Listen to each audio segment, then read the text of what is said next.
Hi, Sarah Lang here, and I'm here to talk a little bit about my experience with working with the students from YALT.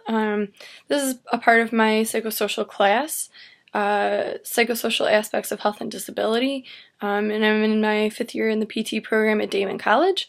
So what I've been doing this semester is working with a few other classmates and Dr. College to basically put together an exercise and wellness program for young adults with developmental disabilities. And the way we structured this was for 9 weeks, or was it 8 weeks? 8 to 9 weeks, we did 2 sessions a week, Tuesdays and Thursdays, for 1 hour. 45 minutes of that 1 hour was an exercise program. We kind of switched it up between different styles of exercise, and then the last 15 minutes would be spent on an educational component.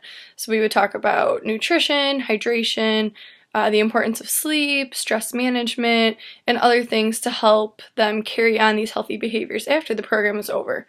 So the exercises themselves range from cardio to strength training, to walking outside, to yoga, cardio kickboxing, dance, all kinds of things. And it was really fun and a really good time coming up with the programming because we split it up kind of teaching each other, teaching the class.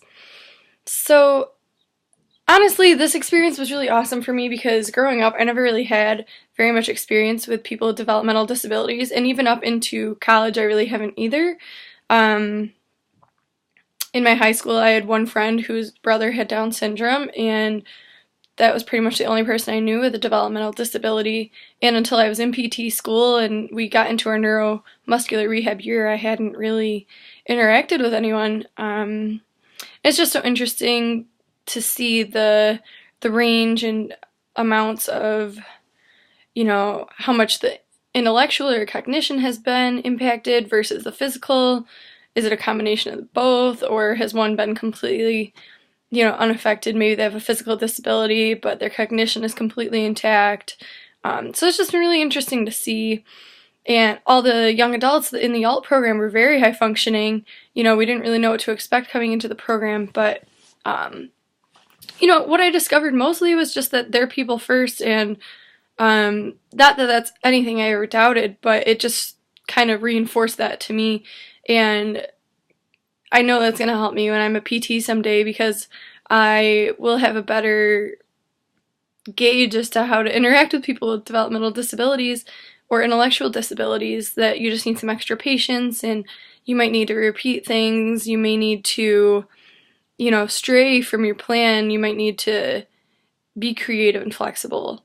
But they have favorite bands, they like music, they like to dance, they have boyfriends and girlfriends, and it was fun getting to know them and seeing what they liked and what they disliked, what their personality was like, and just getting to know them as people and friends. So I really enjoyed that aspect of the experience, of really getting to know this group of people. We were with them a couple months, and so it's just really interesting to see them interact with us.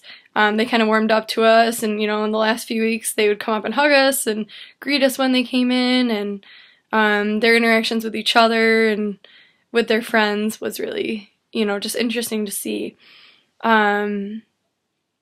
Some other things, like I said, learning patience and learning that you may come in with a plan to do all these things for your exercise program, or thinking future PT session, you may need to change that. They may not want to do that, may not be able to do that. They may not be interested at all, and you need to make it fun or more creative or something that's more important to them. You need to make it meaningful. Why are we doing this? They always had questions, about yoga and about the different strengthening exercises. What were they working? And it was just really interesting, and it was nice to be able to tell them the importance of the exercise, because then they, engaged a little bit more and seemed to be more interested in doing it. So I think what it provided for them were a lot of different learning experiences. What I really noticed was how much I take for granted motor planning.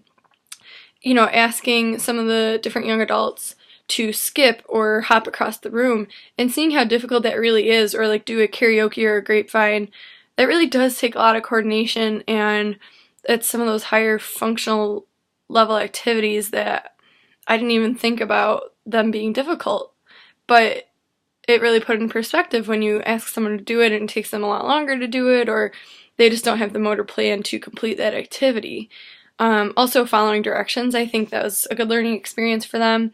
For us in the beginning, getting more organized and working together as a team was difficult, but also knowing how to best connect with the students or the young adults. And for them, it was kind of learning what we wanted them to do, what it meant when we wanted them to line up in groups at the end of the room, or kind of space themselves out so they wouldn't, hit their partners while we were doing certain exercises, and just, following directions that way.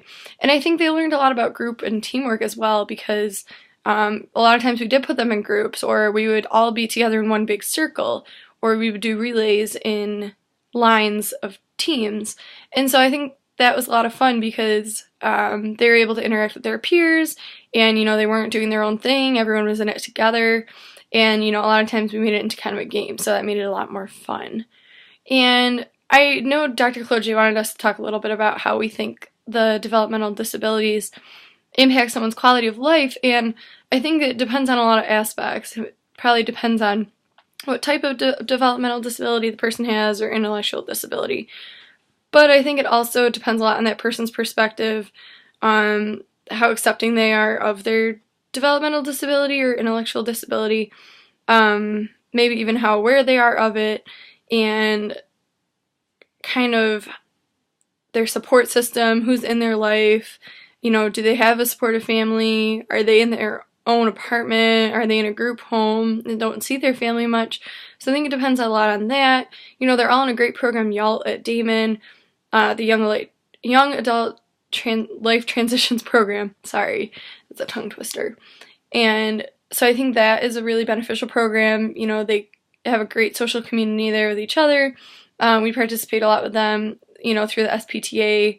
We just did some outdoor games. We've done scavenger hunts, talent shows, things like that. I don't know. One of the things I took away from this the most, it was a learning experience for them and for us. And it also provided them a way to express themselves, to relieve stress, to hopefully continue healthy lifestyle changes in their lives now that we don't have the program going on anymore. I hope they do, think to go take a walk, or do some yoga to stretch, or put on some music and just dance, instead of, everyone could use more of that. And that's initially why I was interested in this program, was because I am really interested in health and fitness and promoting it to others, to the general population, but also to special populations like people with disabilities who, fall prey to sometimes a more sedentary lifestyle. I think that people underestimate their abilities, and I hope that the students become advocates for themselves, showing people that they can do this, and that they would feel comfortable walking into a gym and, getting help from someone to use equipment, or, just being safe. So I really think that this was a great opportunity. I love my research group. They're such great friends and great people to work with, and Dr. Kloji has been really helpful too. So, just really great experience overall. There's so much more that I could say about this program, and, even just the last day, it was really emotional. Everyone getting their little certificates and t-shirts, and just that sense of accomplishment, of, doing this program and coming every day or every week and doing things even when they didn't feel like it.